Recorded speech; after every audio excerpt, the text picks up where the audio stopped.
সব কিছুর ক্ষেত্রে বলতে হবে যে আল্লাহ একজন সত্যিকার আছে, তাহলে আমরা দুর্নীতি করবো না, খালতে হলে যাবো না, বিলতে হলে যাবে না। আল্লাহ তাআলা যেন আমাদেরকে এই আদর্শ দান করে, এটা নিয়ে আমরা যেন চিন্তা ফিকির করি।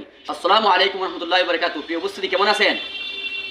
আলহামদুলিল্লাহ, আপনারা অবশ্যই ভালো আছেন। গতকালকে আমি একটা ভিডিওতে কথা বলেছিলাম, অনেকেই আমাকে বিভিন্ন হ্যাকমতে প্রশ্ন বা বিভিন্ন কমেন্ট করেছেন।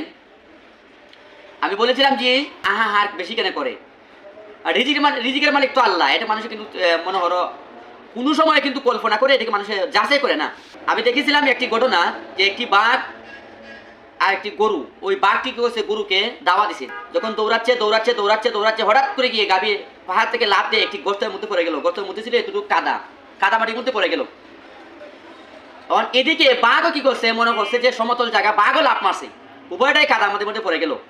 বস কাদা মাটির মধ্যে পড়িয়া শর্টকট করতেছে, কিন্তু বাঘ তো উঠতে পারতেছে না, গরু উঠতে পারতেছে না। কারণ বাঘ বলতেছে, রে পিয়াক্কর,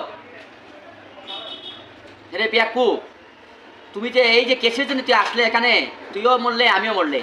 তখন গরু বলতেছে, আরে আমি বিয়াকুব না তুই বিয়াকুব? হে বা কিছুক্ষণ পরে সন্ধ্যা গনে আসছে, আমার মালিক আসতেছে, আর মালিক আসে কিন্তু আমাকে উদ্ধার করে নিয়ে যাবে।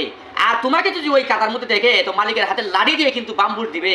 সুতরাং এই গোটা থেকে আমরা শিক্ষা হলে যে মুসলমানদের জন্য কিন্তু একজন মালিক আছে, আর মালিক হলেন আল্লাহ। আমরা যে কাজ করি সবটা কাজ কিন্তু এবাদত। যেমন সমস্ত জাতির খাবার হলো আদব, মুসলমানদের খাবার হলো এবাদত। আমরা যে কাজ করি প্রত্যেকটা কাজ যেন ইবাদতের নিয়ত থাকে। তাহলে আমরা ব্যবসা করি, চাকরি করি, বিজনেস করি, যে কিছু করি, যদি বিসমিল্লাহ বলে শুরু করি, আর এটার মধ্যে হবে বরকত এবং রহমত। বলতেছিলাম এই কথাটাই, আমি গতকালকে যে বিষয়টা বলেছিলাম, যে দেখেন আমরা চিন্তা করে দেখি না কেন, হিসাব করে দেখি না, প্রত্যেকটা জিনিসের একটা সীমা আছে। আমরা কিন্তু সীমা অতিক্রম করি, মানে রিজিকের মালিক যে আল্লাহ, এটা কিন্তু আমরা বিশ্বাস করি না। এই কথাটাই বলেছিলাম যে শহরের যতগুলা বাবুর্চি আছে, বুয়া আছে, কাজের বুয়া আছে, এই কিন্তু আজান দিলে কিন্তু সবই মসজিদে যায় না। আর টমটম অটোওয়ালা যা আছে, রিক্সাওয়ালা আছে, সব রিক্সা অফ করে কিন্তু নামাজে যায় না।